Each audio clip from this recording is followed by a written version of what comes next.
Knowledge 31লৈ তোমালোকক জনাইছোঁ স্বাগতম। আৰম্ভ কৰিছোঁ এটা অডিঅ' ৰিভিজন বুক। মোৰ ব্যক্তিগত যিখন নোটবুক তাত অতি ইম্পৰ্টেণ্ট কুৱেশ্যনসমূহ টুকি থৈ দিয়া আছে। তাৰ পৰা আমি ৰিভিজন কৰি গৈ থাকিম।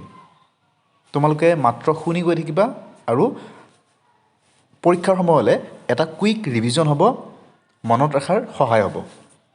লগত নোটছবুক এখন ৰাখিবা, অতি দৰকাৰী প্ৰশ্নসমূহ তাত নোট কৰি গৈ থাকিবা। থাইপুছম ফেষ্টিভেল ক'ত হয়? তামিলনাডুত হয় থাইপুছম ফেষ্টিভেল। নেক্সট আহিছোঁ পৰাক্ৰম দিৱস। পৰাক্ৰম দিৱস পালন কৰা হয় সুভাষ চন্দ্ৰ বসুৰ জন্মৰ দিনত, 23 জানুৱাৰীত পালন কৰা হয়। ৱৰ্ল্ড পাৰ্কিনছন ডে কেতিয়া পালন কৰা হয়? 11 এপ্ৰিলত। আইৰণ ড্ৰম সেইটো কাৰ প্ৰডাক্ট? ইজৰাইলৰ।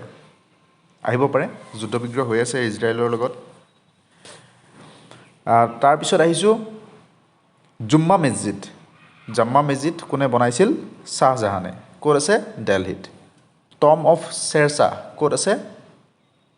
সাসাৰাম, বিহাৰৰ সাসাৰামত আছে। স্বৰাজ শব্দটো প্ৰথমতে কোনে ব্যৱহাৰ কৰিছিল? প্ৰথমতে ব্যৱহাৰ কৰিছিল বাল গংগাধৰ তিলকে। বৰ্তমান যে এডুকেশ্যন পলিচিটো আছে, এডুকেশ্যন পলিচিৰ ফৰ্মটো কেনেকুৱা? ফৰ্মটো যদি আহে মানে কেনেকৈ ভাগ কৰা হৈছে? 5+3+3+4 ক্লাছ 5 হ'লে, তাৰপিছত আকৌ 3 বছৰ, তাৰপিছত 3 বছৰ, তাৰপিছত 4 বছৰ, এনেকৈ ভাগ কৰা হৈছে। তাৰপিছত আহিছোঁ বিৰুপাক্ষাৰ টেম্পল ক'ত অৱস্থিত? বিৰুপাক্ষাৰ টেম্পল হ'ল হাম্পি, কৰ্ণাটকৰ হাম্পিত অৱস্থিত।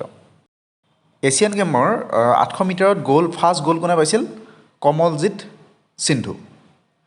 তাৰপিছত আহিছোঁ ফাৰ্ষ্ট ক্ৰিকেট কেপ্টেইন, ওৱান ডেৰ ফাৰ্ষ্ট ক্ৰিকেট কেপ্টেইনজনৰ নাম কি? সেইটো হ'ল Ajit Wadekar.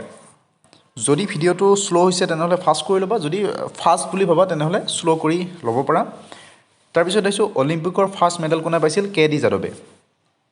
Brazil world cup ফুটবলত কিমান বাৰ জয়ী হয়? উত্তৰ হ'ল 5 বাৰ। বৰদলৈ সত্যাগ্ৰহ কেতিয়া আৰম্ভ হৈছিল? 1928 চনত গুজৰাটত হৈছিল বৰদলৈ সত্যাগ্ৰহ। লোকেল ছেল্ফ গভৰ্ণমেণ্ট আৰম্ভ কৰিছিল কোনে? লৰ্ড ৰিপনে। ৰিপনে আৰম্ভ কৰিছিল লোকেল ছেল্ফ গভৰ্ণমেণ্ট। অঞ্জু মালিক কোন খেলৰ সৈতে জড়িত? অঞ্জু মালিক হ'ল ৰেচলিঙৰ সৈতে জড়িত।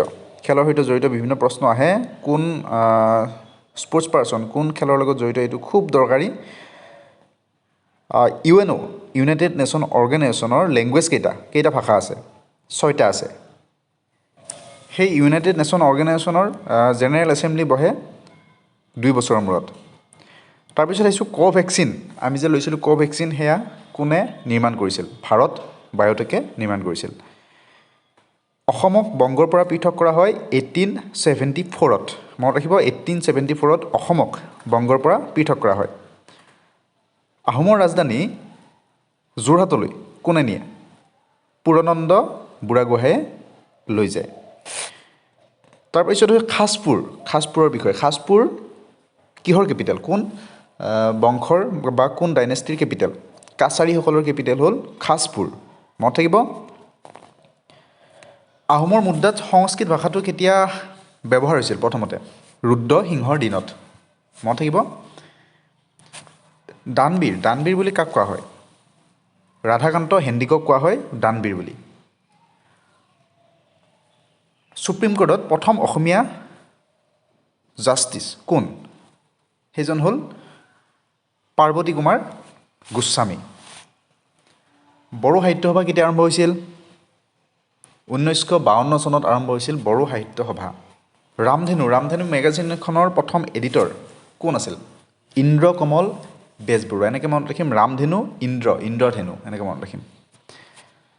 ফাৰ্ষ্ট অসমীয়া ACS কোন আছিলে? সুচিব্ৰতা ৰায়চৌধুৰী। শেষৰজন স্বাধীন ৰজা কোন আছিলে আহোমৰ? সেইজন হ'ল পুৰন্দৰ সিং আছিল আহোমৰ শেষৰজন স্বাধীন ৰজা। তাৰপিছত আহিছোঁ পৰাগ ফেষ্টিভেল কোন জনগোষ্ঠীৰ? পৰাগ ফেষ্টিভেল হ'ল মিচিং জনগোষ্ঠীৰ। চিলাৰায়ৰ পুত্ৰৰ নাম কি? চিলাৰায়ৰ পুত্ৰৰ নাম হ'ল ৰঘু নাৰায়ণ। মনত ৰাখিব, ৰঘু নাৰায়ণ হ'ল চিলাৰায়ৰ পুত্ৰ। আলাবৈ ৰণ কাৰ দিনত হৈছিল?